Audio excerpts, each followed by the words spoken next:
I Have a Dream by Martin Luther King Jr.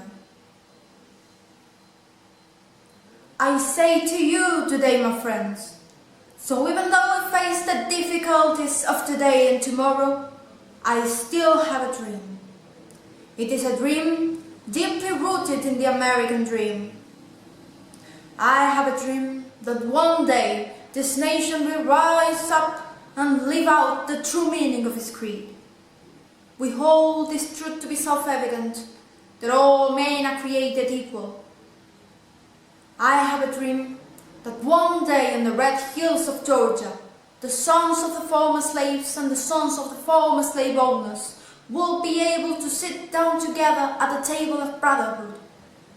I have a dream that one day even the state of Mississippi, a state sweltering with the heat of injustice, sweltering with the heat of oppression, will be transformed into an oasis of freedom and justice. I have a dream that my 4 little children will one day live in a nation where they will not be judged by the color of the skin, but by the content of their character.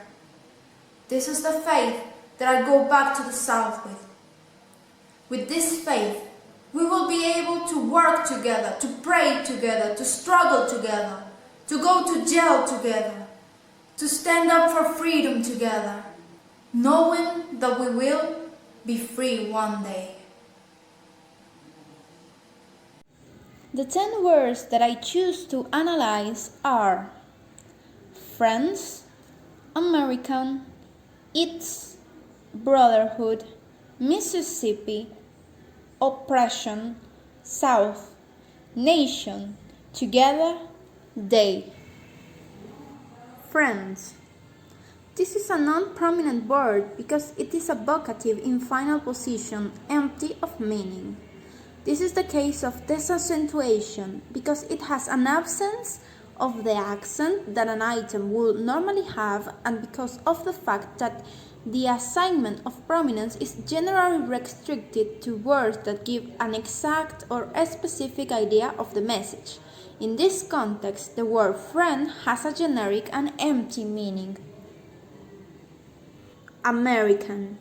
The speaker has chosen to make this a prominent word because it is a content word that carries the information.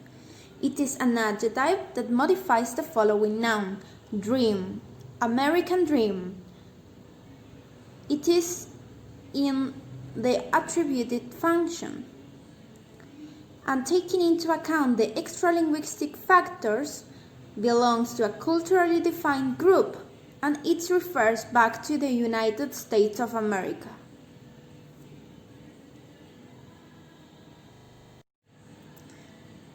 It's. This is a non-prominent word because it is a vocative in final position, empty of meaning. Brotherhood. This is an ordinary compound word which has 2 prominent syllables and loses one of the prominents because it is an attributed function, modifying a noun that will be table. So it is prominent on the first element.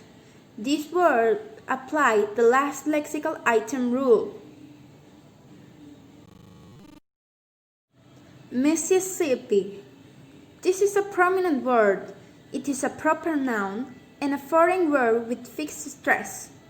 It is a simple word of 2 stressed syllables in isolation because it is a case of last lexical item rule.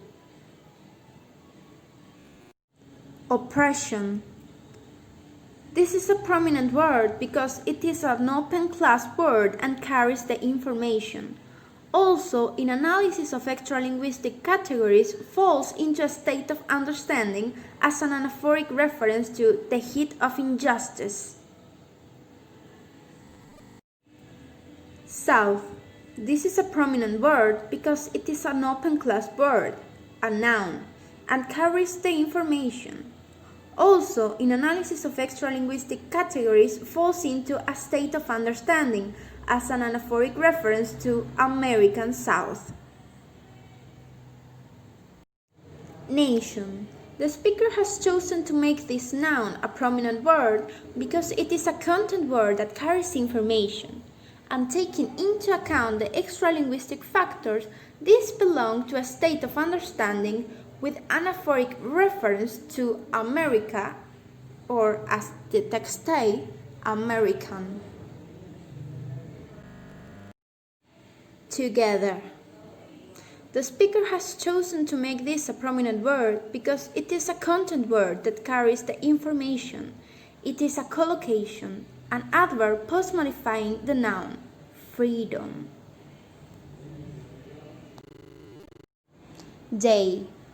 Regarding the word day, we can analyze it as part of a tone unit, one day, which has an emphatic meaning because the speaker is showing his opinion through his word.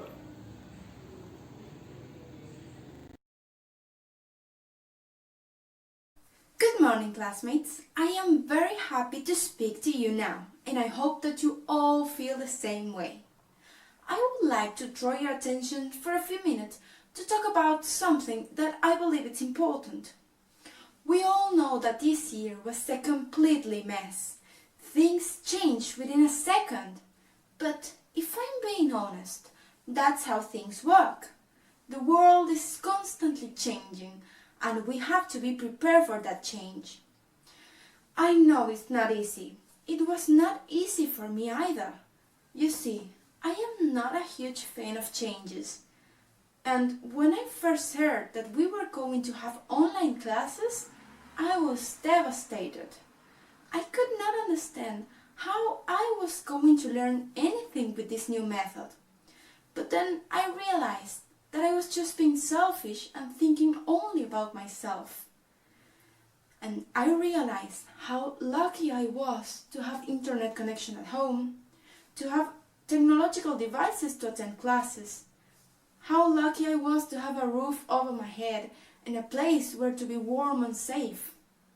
We are not taking into consideration any of these things, and we are not being grateful at all. We have to be grateful with our parents, who are the ones that are taking the cost of online education on their shoulders. And we have to be grateful with our teachers, who are the ones who are sacrificing not only their health, risking their health, going to cook, attending to cook on their schools in order to give food to the ones in need, making study guide materials for the one who does not have internet connection at home. This year, more than every other year, teachers were not only teachers, were also cookers, were internet technicians, they were emotional supporters. But most important of all, they are and they will still be mothers, fathers, brothers, sisters, brothers, human beings that sometimes do not seem like human beings at all. As students and as future teachers, we have to take into consideration all things and be grateful for all the things we have. We are being the lucky ones. The future is in our hands.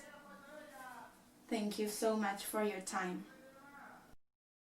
The family word that I choose to analyze is change, changes, changed, changing. Change, noun. It has the stress in the first syllable. It is the root of the family word because it can stand alone as a word. Changes, noun. As the plural form of the noun change, adding a stress-neutral suffix s to the root of the noun, creating an inflectional word because it does not change the word category, and not changing the stress that remains in the first syllable. Changing, verb. It is a derivational word because it changes the word category from the noun change, which adds a stress-neutral suffix ing to the root of the noun change, turning it into a verb and not changing the stress that remains in the first syllable. Changed verb is a derivational word because it changes the word category from the noun change, which adds a stress-neutral suffix ed to the root of the noun change, turning it into a verb and not changing the stress that remains in the first syllable.